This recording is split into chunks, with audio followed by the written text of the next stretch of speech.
మన సోలార్ సిస్టంలో 8 గ్రహాలు ఉన్నాయి. అందులో 6వ గ్రహమే సాటర్న్. సాటర్న్ చుట్టూ ఎప్పుడు మనకు కొన్ని రింగ్స్ కనిపిస్తాయి.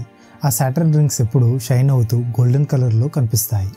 1610 సంవత్సరంలో ప్రపంచానికి అంతరిక్షం గురించి చాలా తక్కువగా తెలుసు.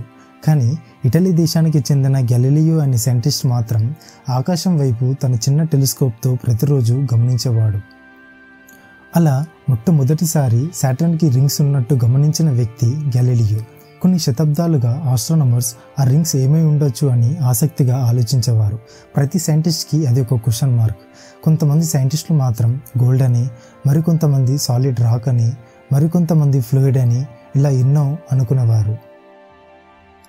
మరి మీరేమనుకుంటున్నారో కామెంట్ చేయండి. And my name is Arun Kumar and let's start this video. 1856లో క్యాంబ్రిడ్జ్ యూనివర్సిటీలో ఈ ప్రశ్నలకు సమాధానం కోసం ఓపెన్ కాంపిటీషన్ని ప్రకటించింది. ఈ ప్రశ్నలకు సమాధానం నిరూపించిన వారికి ప్రెస్టీజియస్ అవార్డు అయిన ఆడమ్స్ ప్రైజ్ ఇస్తామని ప్రకటించారు. ఈ ప్రశ్నలకు మ్యాథమెటికల్ ప్రూఫ్ ఆధారంగా సాక్ష్యాలను సమర్పించాలని షరతు పెట్టింది. సైంటిస్టులు మాత్రం ఆ రింగ్స్ రహస్యం తెలుసుకోవడానికి 3 వేరువేరు సిద్ధాంతాలు చెప్పారు. అందులో మొదటిది సాటర్న్ చుట్టూ ఉన్నది ఒక పెద్ద సాలిడ్ రాక్ ఆర్ ఐస్ అని, రెండవది ఆ రింగ్ అంతా ఒక ఫ్లూయిడ్తో ఉందని, మూడవది చిన్న చిన్న billions of rock and ice పార్టికల్స్తో ఉందని. 50, 60, 70 ఏండ్ల వయసున్న ప్రతిభావంతులైన శాస్త్రవేత్తలు అప్పట్లో క్యాంబ్రిడ్జ్ యూనివర్సిటీలోని లెక్చర్ హాల్స్లో, స్టడీ రూమ్స్లో, కాలేజ్ రూమ్స్లో కలిసి ఆలోచించేవారు. కొంతమంది వాళ్ళ ఆలోచనలను పేపర్ల మీద రాసేవారు. మరికొందరు ప్రత్యక్షంగా చర్చించేవారు. మరికొంతమంది అయితే సాటర్న్ని పెద్ద పెద్ద టెలిస్కోప్స్తో ప్రతిరోజు గమనించేవారు. అప్పుడు ఒక 24 ఏళ్ల అబ్బాయి మాత్రం ఒక చిన్న రూమ్లో ఒక క్యాండిల్, కొన్ని పేపర్లతో ఒంటరిగా తన రూమ్లో కూర్చొని అతనికి ఎంతో ఇష్టమైన మ్యాథమెటిక్స్ అండ్ ఫిజిక్స్ ఆధారంగా లెక్కలు వేయడం మొదలుపెట్టాడు. దాదాపు 2 సంవత్సరాల తర్వాత టెలిస్కోప్ లేకుండా, ఎక్స్పెరిమెంట్స్ లేకుండా కేవలం మ్యాథమెటికల్ క్యాలిక్యులేషన్స్ ద్వారా బిలియన్స్ ఆఫ్ కిలోమీటర్స్ దూరంలో ఉన్న సాటర్న్ రింగ్స్ అనేవి దేనితో నిర్మించబడ్డాయో చెప్పాడు. సాటర్న్ రింగ్స్ అనేవి చిన్న చిన్న డస్ట్ ఐస్ పార్టికల్స్తో ఉంది అని అతను తన థియరిటికల్ పేపర్ని పబ్లిష్ చేశాడు. 1859 సంవత్సరంలో క్యాంబ్రిడ్జ్ యూనివర్సిటీ జేమ్స్ క్లర్క్ మ్యాక్స్వెల్ని అతని అద్భుతమైన పరిశోధనకు గాను ఆడమ్స్ ప్రైజ్ని అందించింది.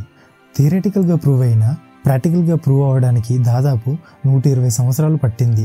ఆ సాటర్న్ రింగ్లో ఉన్న బిలియన్స్ ఆఫ్ పార్టికల్స్ని చూడడానికి అంత పవర్ఫుల్ టెలిస్కోప్స్ ఆ రోజుల్లో లేవు.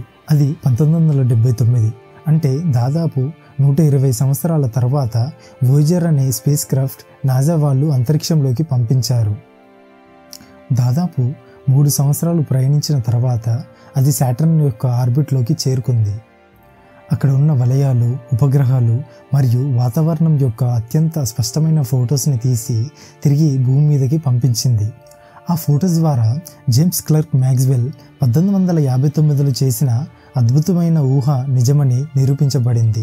2009లో క్యాసినీ ప్రోబ్ అనే శాటిలైట్ సాటర్న్ రింగ్స్ని పరిశోధించి సాటర్న్ రింగ్స్ అనేవి మిలియన్స్ ఆఫ్ ఐస్ పార్టికల్స్తో ఉందని 100% నిర్ధారించింది. ఆల్బర్ట్ ఐన్స్టైన్ తను చదువుకున్న గదిలో జేమ్స్ క్లర్క్ మ్యాక్స్వెల్ యొక్క చిత్రాన్ని గోడపై ఉంచాడు.